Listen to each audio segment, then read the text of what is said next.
کہ جو ہمارا اس نشست کا موضوع ہے وہ ہے عاشقوں کی عبادت۔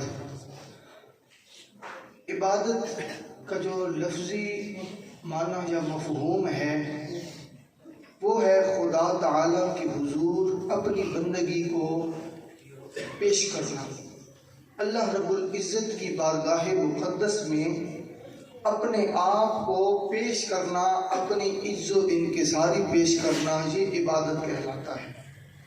بندہ کہے کہ میرے مالک تیری خدمت میں حاضر ہو گیا ہوں، کچھ بھی نہیں ہوں، سب کچھ تو ہے، رازق بھی تو ہے، مالک بھی تو ہے، خالق بھی تو ہے، اس کائنات کا پالن ہار تو ہے، سب کچھ تیرے ہی ہاتھ میں ہے، تیرے ہی مضمون منت ہے یہ ساری کائنات۔ اسے کہتے ہیں عبادت،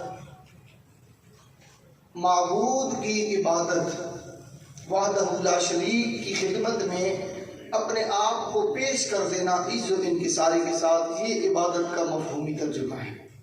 عاشقوں کی عبادت سے کیا مراد ہے؟ تو یہ ایک بہت ہی وسیع و عریض مضمون ہے جس کی کوئی ایک جہت مطمئن نہیں ہے اور ایک خاص جہت نہیں ہے کہ کوئی یہ ایک ایسا سمندر بے پیدا کنار ہے جس کی کوئی حد نہیں عاشقوں کی عبادت کی۔ اور ان کی سب سے بڑی جو دلیل ہے وہ ہمیں حیات صحابہ کرام سے ملتی ہے۔ کریم آقا جناب سرور دو جہاں صلی اللہ علیہ وآلہ وسلم، آپ کے صحابہ کرام نے جس طرح عبادات و ریاضات کے حق ادا کیے، عبادت جو عاشقوں کی عبادت ہے اس کی سب سے بڑی دلیل سیدنا محمد رسول اللہ صلی اللہ علیہ وسلم کے صحابہ کرام کی عبادت سے ملتی ہے۔ وہ کس طرح؟ ہر بندے کو یہ معلوم ہے کہ محمد مصطفیٰ کا جو بھی عاشق ہوا، جو بھی آقا کریم صلی اللہ علیہ وسلم کے چہرے وضحا کا عاشق ہوا، تو پھر وہ کلمہ حق پڑھ کے اس قدر اس پہ کلمہ حق پہ اس نے پہرا دیا کہ صبح قیامت تک کائنات اس کی مثالیں دیتی ہیں۔ دیکھیں کون جانتا تھا بلال حبشی کو، لیکن جب اللہ رب العزت کا کلمہ پڑھا اور محمد مصطفیٰ کریم کی غلامی میں آئے تو عبادات میں ایسی مثالیں قائم کی کہ صبح قیامت تک ان کی پہلی جہت کو بھی کوئی نہیں پہنچ سکتا ہے، کیونکہ وہ عاشق تھے۔ اور عاشقوں کی مثالیں دیتے رہیں تو زندگیاں ختم ہو جائیں، جس طرح کہ میرے شیخ کریم حضرت حضور شیخ الاسلام خواجہ محمد قمر الدین سیالوی رضی اللہ عنہ، آپ کے بارے میں یہ بات بڑی مشہور ہے کہ آپ فرماتے تھے جب آپ نماز پڑھتے تھے تو آپ فرماتے ہیں کہ اس وقت تک قمر الدین اللہ اکبر بھی نہیں کرتا جب تک اپنی آنکھوں سے سامنے کعبہ نہیں دیکھتے۔ یہ ہے عاشقوں کی نماز، یہ ہے ان کا انداز ہی الگ ہے۔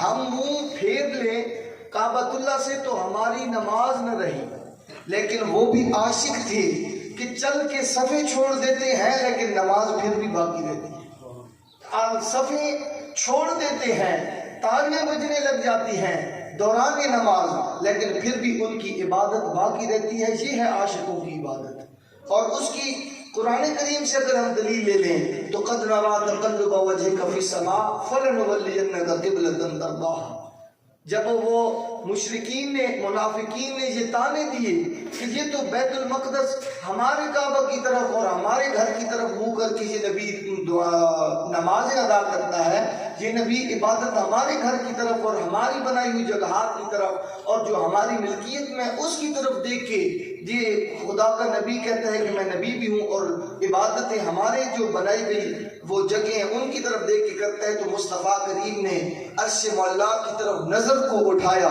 تو رب ذوالجلال نے اپنے حبیب کے نظر اٹھانے کی دیر تھی کہ کعبہ بدل دیا۔ اور صحابہ نے بھی یہ نہیں پوچھا کہ حضور اب تو چہرے پھر گئے ہیں، اب تو منہ پھر گئے، اب تو حیات ہی تبدیل ہو گئی ہے، قبلہ بدل گیا ہے۔ تو وہ تھی عاشقوں کی عبادت۔ عشق اپنے راہ خود نکال لیتا ہے، عشق کرتا ہے اپنی مرضی دکھا، وہ مشہور ہے نا، عشق کرتا ہے اپنی مرضی دکھم، نہ راہ دیکھتا نہ قرا دیکھتا، وہ نہیں دیکھتا ہے۔ عاشقوں کی عبادت کی مثال دیکھنی ہو تو دیکھ لیں کس قدر حضرت امام حسین نے عبادت کی ہے۔ دیکھیے کس قدر سیدنا صدیق اکبر نے چہرے مصطفیٰ کو دیکھ کے غار ثور میں عبادت کی. دیکھیں سیدنا فاروق اعظم نے عدل کے اس چٹان پہ پہرا دے کر محمد مصطفیٰ کی غلامی میں رہ کر خدا کی عبادت کی ہے. دیکھیے عثمان غنی نے اپنا سب کچھ لٹا کر یہ عبادت کی ہے، اور شیر خدا نے دین محمدی پہ شمشیر کے ساتھ پہرا دے کر دین کی جو خدمت کر کے یہ عبادت کی ہے. تو عاشقوں کی عبادات الگ ہیں، ریاضات الگ ہیں، اور یہ ان کے نظریات تو فقط وہی جانتے ہیں جو ہمارے عقلوں سے، ہماری سوچ سے بہرور ہیں. اور پھر عاشقوں کی یہ جو نماز میں کھڑے ہونا ہے، عشق سب سے پہلی چیز ہے جو نماز تک لے کے آتی ہے. جس کے دل میں عشق خدا نہ ہو، محبت خدا نہ ہو، تعظیم و توقیر خدا نہ ہو، تو وہ مسلمان ہو ہی نہیں سکتا.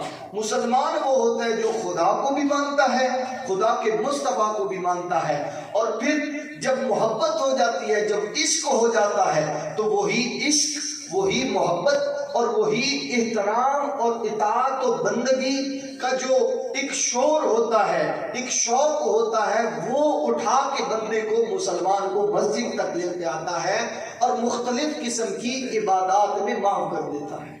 یہ ہے فلسفہ عبادت عشق.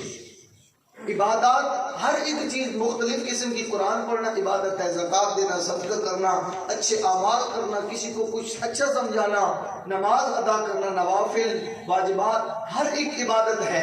لیکن عاشقوں کی عبادت کا ایک الگ انداز ہے، جس طرح میں عرض کر چکا. اور پھر کئی روایات ملتی ہیں ہمیں کہ صحابہ کرام، کئی ایک ایسی روایات موجود ہیں، آپ لوگوں نے سماعت کر رکھی ہے کہ کئی ایسے صحابی بھی تھے کہ جنگ کے دوران اگر انہیں تیر لگ جاتا اور تیر کو نکالنا دشوار ہو جاتا تو وہ نفل ادا کرنے لگ جاتے. نفل جب ادا کرتے تھے تو اس قدر عبادت میں وہ محو ہو جاتے، غرق ہو جاتے تھے کہ نکالنے والا تیر نکال لیتا تھا، انہیں محسوس بھی نہیں ہوتا تھا. اور یہ بہت ہی مشہور حدیث پاک ہر بندے نے سنی ہے کہ جب صحابہ کرام نماز ادا کرنے لگتے تھے، کریم آقا کے یار جب نماز چہرے مصطفیٰ کو تکنے والے جب نماز ادا کرنے لگتے تھے تو پرندے آ کے بیٹھ جاتے تھے. وہ یہ سمجھتے تھے کہ گویا یہ پتھر کھڑے. وہ تھی حقیقت عبادت، وہ حق تھا عبادت کی ادائیگی کا، اور اس کی انتہا تھی. آج ہماری عبادتیں بھی دیکھ لیں کہ اکثر اوقات جو بھولی چیزیں ہوتی ہیں ہم نماز میں یاد کرتے ہیں. جو کچھ اگر تخیلات ہوتے ہیں، شیطانی وساوس ہوتے ہیں، یا کوئی ارد گرد کی کچھ خبریں ہوتی ہیں، یا جو کچھ بھی ہوتا ہے، یہ عشق کی کمی ہے. عشق جب کمال تک پہنچ جاتا جائے تو یہ ہو ہی نہیں سکتا. کیا شیطان حضرت سیدنا فاروق اعظم کے ساتھ نہیں تھا؟ لیکن مصطفیٰ کریم نے فرمایا کہ عمر جس راستے سے نکلتا ہے شیطان وہ راستہ چھوڑ دیتا ہے. وہ عشق کی انتہا تھی کہ اپنے آپ کو اس قدر غریق عشق و محبت کر چکے تھے کہ پھر شیطان بھی اپنا راستہ بدلنے پہ مجبور ہو گئے تھے. یہ عشق کی نماز الگ، عشق کی ادائیں الگ، عشق کے کردار اور عشق کے عادات و اطوار الگ. نماز یہ اس چیز کا نام نہیں ہے. اگر ہم نیت کرتے ہیں، رکوع کرتے ہیں، سجدہ کرتے ہیں، اس سے خدا کو کیا فائدہ؟ خدا ہماری نمازوں کا معاذ اللہ بھوکا ہے، یا خدا کو ہماری نمازوں کی ضرورت ہے؟ معاذ اللہ نے کفر نباشر کو کوئی ضرورت نہیں ہے خدا کو. بس عشق دیکھنا چاہتا ہے کہ میرا کون سا بندہ کتنی محبت لے کے میری بارگاہ میں کتنی عاجزی سے کھڑا ہوتا ہے. اور پھر محققین کرام یہ فرماتے ہیں اس بارے میں کہ ایک بندہ وہ ہے جو نماز میں آیا، عبادت میں آیا اور اسے لطف مل رہا ہے، انوار و تجلیات کی بارش ہو رہی ہے ایک بندے پر، اور ایک بندہ ایسا ہے جس کو سکون نہیں مل رہا، سرور نہیں مل رہا، بس کھڑا ہے. تو محققین فرماتے ہیں کہ جو بندہ کھڑا ہے نا، جسے کچھ نہیں ملا، جسے کچھ نہیں مل رہا، جس پہ بارش ہو رہی ہے، اس سے دوسرا بہتر ہے جو خالی کھڑا ہے. کیوں؟ یہ اب تخیل سے بات باہر ہے کہ اس پہ نور کی بارش ہو رہی ہے، اس پہ رحمتوں کی بارش ہو رہی ہے، اس پہ سکون اتر رہا ہے. چاشنی اتر رہی ہے، اسے ایک جذبہ مل رہا ہے نماز میں، ایک دل لگی مل رہی ہے اسے، اور ایک بندہ ہے جسے کچھ بھی نہیں مل رہا، تو فرماتے ہیں وہ نماز میں کھڑا ہے اس لیے کہ اسے کچھ مل رہا ہے، اور یہ نماز میں اس لیے آ کے کھڑا ہو گیا، عبادت میں اس لیے آ کے کھڑا ہو گیا کہ میرے اللہ مجھے مل کچھ نہیں رہا، لیکن پھر بھی دل میں تو تیرے لیے عشق ہے، پھر بھی تیری بارگاہ میں حاضر ضرور کھڑا ہوں، مل کچھ نہیں رہا ہے۔ تو اللہ یہ محققین کرام فرماتے ہیں کہ اللہ کے اس بندے کو جسے کچھ نہیں مل رہا، گویا کہ اسے ڈبل مل رہا ہے، کہ اسے ظاہری طور پہ تو کچھ نہیں مل رہا، لیکن پھر بھی خود کو قید کیے ہوئے ہے خدا کی بارگاہ میں۔ میرے اللہ مجھے مل تو کچھ نہیں رہا، لیکن تیرا حکم ہے اس ان الصلاۃ کانت علی المؤمنین کتابا موقوتا، کہ بیسیکلی جو نماز ہے یہ مومنین پر وقت مقررہ پر فرض کر دی گئی ہے، تو میں تیرا فرض ادا کرنے کے لیے کھڑا ہو گیا ہوں۔ میرا کام تھا کھڑے ہونا، آگے میرا دل بدلنا وہ تیرا کام ہے، اور جب خدا دل بدلتا ہے تو وہ انوار و تجلیات والا جو بندہ ہے اس سے کئی درجے یہ بندہ آگے نکل جاتا ہے، کیونکہ وہ عبادت میں کھڑا ہے اور اس کی عشق کی عبادت بن جاتی ہے، وہ عبادت کر رہا ہے، اس کی رضائے خدا کی عبادت بن جاتی ہے، وہ فقط عبادت کر رہا ہے خدا کی رضا پانے کے لیے، اور یہ جو بندہ تھا بغیر کسی لطف کے کھڑا تھا وہ خدا کی رضا کو پا لیتا ہے، وہ رضا پانے کے لیے کھڑا تھا اور دوسرا بندہ خدا کی رضا پا لیتا ہے۔ تو یہ بہت طویل مضمون ہے، جو بندہ عشق کے ساتھ عبادت کو پائے تکمیل تک پہنچاتا ہے۔ حضرت عبداللہ ابن مسعود رضی اللہ عنہ فرماتے ہیں میں نے رسول اللہ صلی اللہ علیہ وسلم سے سوال کیا اعمال میں اللہ کے نزدیک سب سے زیادہ محبوب کیا ہے؟ تو آقا علیہ الصلوۃ والسلام نے ارشاد فرمایا وقت کے اندر نماز پڑھنا، وقت کے اندر نماز پڑھنا۔ اور یہ بھی عاشقوں کا طریقہ ہے، وہ اس کے نماز میں اس طرح ڈوب چکے ہوتے ہیں کہ ایک نماز پڑھتے ہیں دوسری کے انتظار میں لگ جاتے ہیں۔ اور کریم آقا صلی اللہ علیہ وسلم کی ایک اور روایت بھی ہے جو کافی مشہور ہے کہ کسی نے پوچھا کہ یا رسول اللہ ہمیں کب پتہ چلے گا کہ ہماری نماز قبول ہو گئی ہے؟ کریم آقا نے فرمایا جب ایک نماز پڑھ لو نا تو دوسری نماز کا دل میں انتظار جاری ہو جائے کہ میرے اللہ کب دوسری نماز کا وقت آ جائے گا، تو سوچ لو سمجھ لو کہ تمہاری پہلی نماز قبول ہو گئی۔ یہ عشق کی حقیقت تھی نا، ایک پڑھ لی ہے تو عشق نے کہا کہ یار دوسری کا کب موقع آئے گا۔ اور ایک وہ نمازی ہے کہ اسے کوئی بندہ کہے نماز کے لیے چلے تو وہ کہتے تو جا میں آ رہا ہوں، یا میرے کپڑے خراب ہیں، میں نے ابھی نہانا ہے، میں نے تیاری کرنی ہے، تو وہ بھی نمازی ہے، لیکن وہ بھی نمازی ہے جو انتظار میں ہے۔ تو کریم آقا نے دلیل دے دی ہے کہ دوسری نماز کا جو انتظار کرے سمجھ لے کہ رب نے اس کی پہلی نماز قبول کر لی ہے۔